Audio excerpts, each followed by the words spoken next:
Hello friend, Assam যাওয়ার পথে আমাদের এই বাইক জার্নিতে ফারাক্কা ব্রিজ 2:14 বাজে আমরা এখন ফারাক্কা ব্রিজের উপরে আছি। লুকটা দেখে নাও,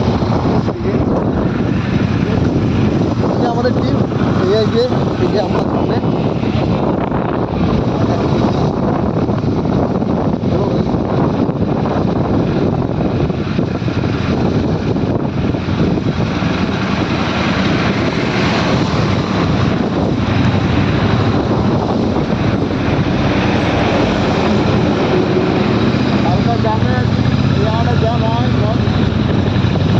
ট্রেন লাইন দেখতে পাচ্ছ সাইড দিয়ে।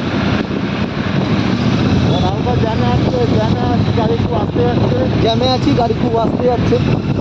সামনে জাম দেখা যাচ্ছে রাস্তা। এই জায়গাটা এমনি দাঁড়ানোর পারমিশন নেই, তাও ভিডিও করলাম।